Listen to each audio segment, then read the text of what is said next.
Bonjour à toutes et à tous. Nous avons décidé de mettre en place une gazette vidéo qui nous permettra de faire un retour sur le mois écoulé et sur les événements à venir.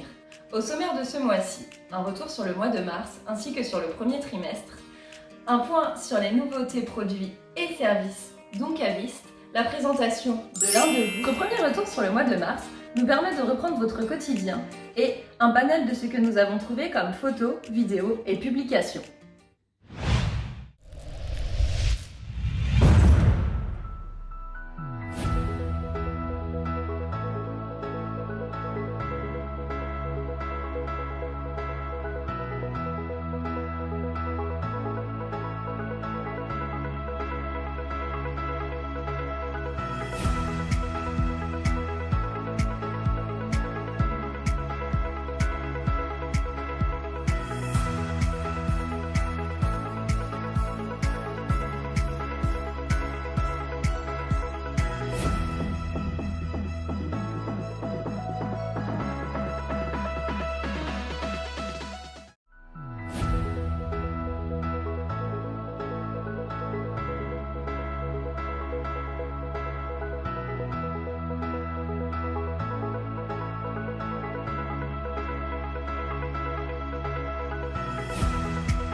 Vous le voyez, tout le monde fait preuve d'imagination, de mobilisation, dans ce contexte si particulier où vous êtes une lueur d'espoir pour vos clients qui leur permettent de garder le sourire malgré cette situation très difficile.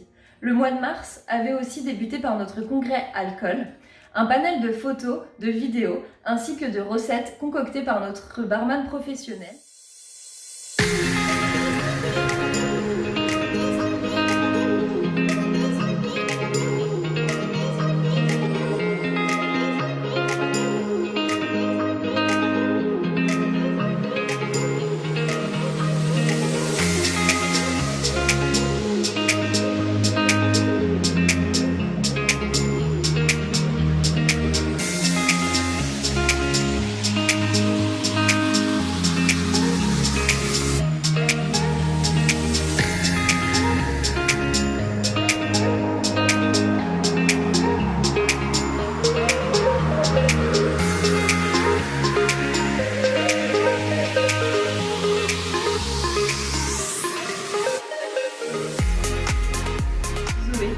Les échanges et les supports marketing demandés ont permis de relayer aux clients ces bonnes pratiques, le système D à la française.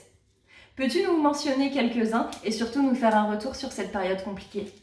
Je suis en duplex depuis mon bureau au siège de Guérande. Vous avez pu voir précédemment de belles photos de livraison en vélo ou en camionnette. Il y a eu de partout un nombre de livraisons à domicile plus conséquent et pas uniquement sur des clients habituels ou réguliers.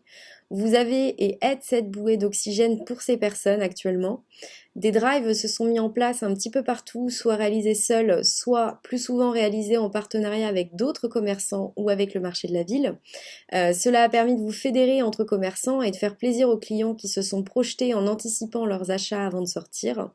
Vous êtes nombreux également à plébisciter le paiement sans contact, majoritairement pour les clients en cave ou en pré-réservation. Certains ont utilisé des solutions comme la vente à distance, la VAD pour les pré-réservations, comme l'a fait Alain Lemay à Saint-Herblain notamment. Certains fêtent leur anniversaire comme Florence Bataillé à Saint-Raphaël, en récompensant leurs clients, en étant imaginatif et en offrant une bouteille de rosé pour les commandes en livraison ou en pré-réservation. D'autres encore communiquent très régulièrement sur leurs réseaux sociaux. C'est notamment le cas de Frédéric Trotta à Vars, à l'aide de slogans accrocheurs comme le caviste masquez-vous livre ou fournisseur de solutions hydroalcooliques. Il faut comprendre que vos clients cherchent à se divertir par d'autres moyens et que vous pouvez faire la différence. N'hésitez pas, et vous êtes déjà nombreux à le faire, à me solliciter pour créer des supports de communication pour vos clients. L'idée étant de garder un contact, même à distance, avec vos clients qui sont actuellement très réceptifs à la moindre information. Alexandre, peux-tu nous faire un point sur les nouveautés et sur les produits à venir, s'il te plaît ? Premier retour suite au congrès.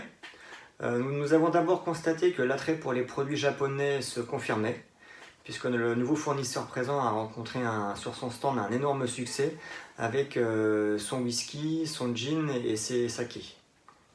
Autre succès ensuite, les whiskies français, et plus particulièrement la gamme Évadé, avec une version classique et une version tourbée. Et ces deux whiskies ont rencontré le plus gros succès et généré les plus grosses commandes. Belle surprise également sur la liqueur d'Isarono, qui était présentée en cocktail, et qui vient confirmer que la mixologie est vraiment une tendance qu'il faut suivre. Enfin, concernant les rhums, la nouveauté venue du Mexique, le rhum Pixan, a quant à elle également généré les plus grosses commandes.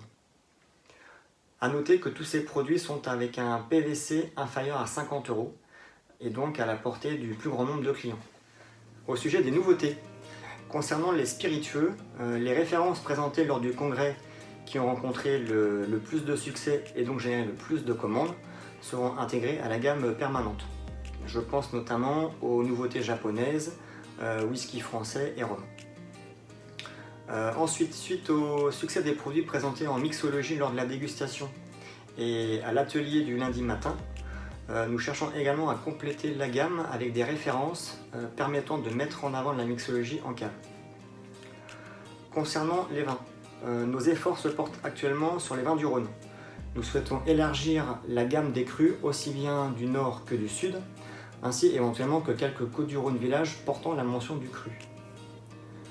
Dans le Languedoc, région qui a toujours la côte, nous cherchons également à compléter la gamme avec des appellations que nous n'avons pas encore pour le moment, tout en respectant des PVC compétitifs comme nous l'avons fait dernièrement avec les vins du domaine Saint-Martin d'Agel.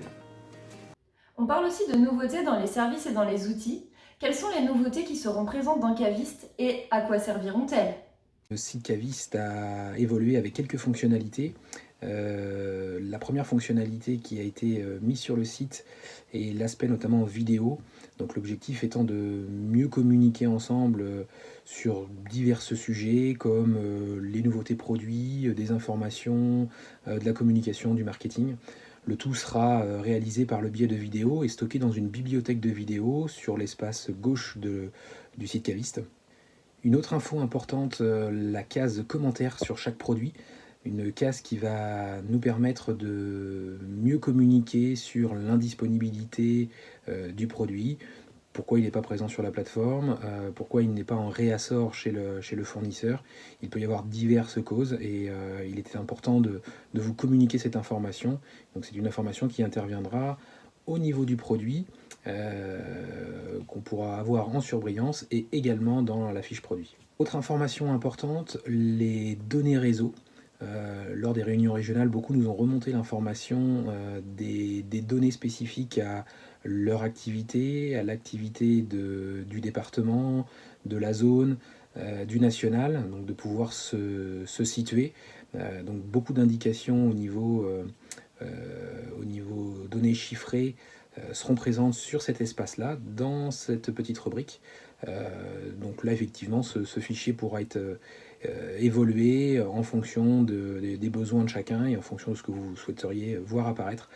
Tout est modulable, bien évidemment. Donc une meilleure information tous les mois de l'activité, de ce qui se passe dans le réseau. Également des données statistiques.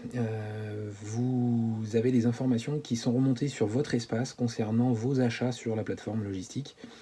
Ces informations sont souvent traduites par une facture, par des documents sur lesquels on n'a pas énormément de visibilité.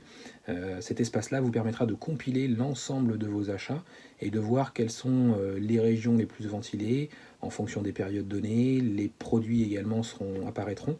Donc vous avez différents critères sur cet espace-là qui permettent de filtrer et d'analyser chaque région en fonction de votre comportement d'achat sur la plateforme. Samuel, que peux-tu nous dire de ce premier trimestre ? Une période assez délicate en ce moment.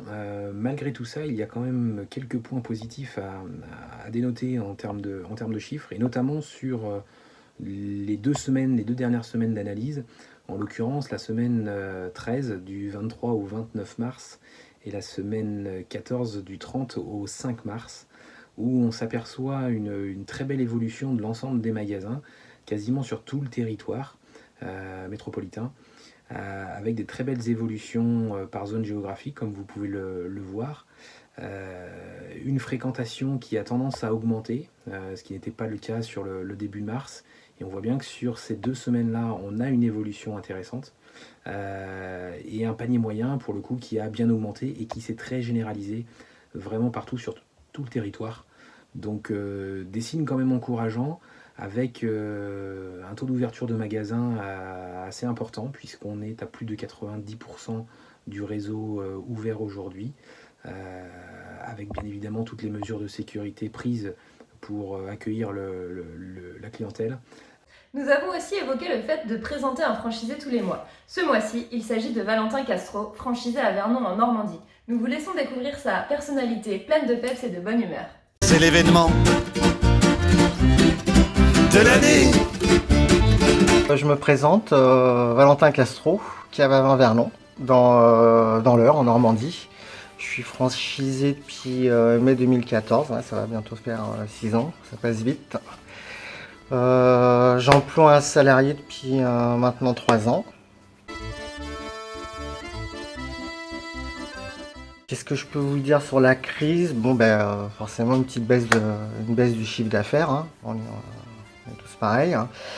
Mais je constate quand même que les clients sont toujours là. Et moi personnellement, je trouve par rapport aux clients, à nos clients quotidiens, on peut profiter de cette crise pour avoir un dialogue qu'on n'avait pas avant, vu qu'on a un peu plus le temps. Et je trouve que les liens avec le client se renforcent énormément. C'est ce que je remarque moi dans la boutique. Et ce que je remarque aussi beaucoup, c'est que j'ai plein de nouvelles têtes. Plein de nouvelles têtes, je pense que ça les rassure de venir dans les petits commerces plutôt que d'aller en grande surface. Et je pense que ça peut être un bien pour la suite. J'ai mis en place via Facebook aussi une possibilité de livraison. Ça fonctionne un petit peu, c'est pas énorme, mais voilà, c'est mieux que rien. Moi, je fais les livraisons dans ma coupure de midi, un petit peu le soir. Voilà, c'est important pour les clients aussi. Je pense que c'est quelque chose qu'il faut essayer de mettre en place si on peut. Je remercie aussi, face à cette crise, le soutien de notre franchiseur, qui nous a quand même filé pas mal de tuyaux, de ma comptable, club des commerçants aussi. Je fais partie d'un club des commerçants. On se file quand même pas mal de petites infos. On essaye de bouger.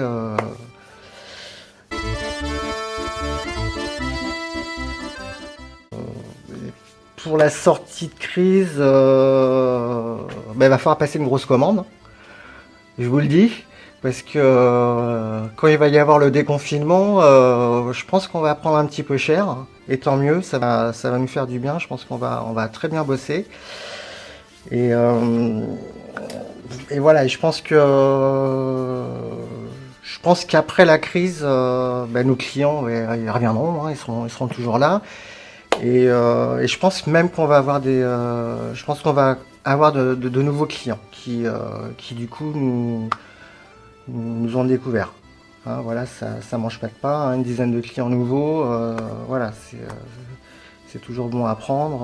On a le conseil, on a des vins de qualité. Voilà, je pense que c'est les points positifs que nous amène cette crise sanitaire. Voilà, faut rester positif, faut qu'on prenne soin de nous. Et voilà, courage à tous. Vivement le congrès à Marseille, hein, qu'on puisse tous discuter de tout ce qui s'est passé. Et peut-être que le professeur Didier Raoul sera là, hein, on ne sait jamais, il y a toujours une surprise, hein, tous les ans. Voilà, en tout cas, haut les cœurs et voilà. Et courage à tous. Voilà, nous venons à la fin de notre gazette du mois de mars. Si vous avez la moindre envie, interrogation ou que vous souhaitez que nous évoquions ensemble des sujets sur les mois prochains, n'hésitez pas à nous faire des retours, nous adapterons cette gazette. En attendant, portez-vous bien, faites attention à vous et on se retrouve bientôt.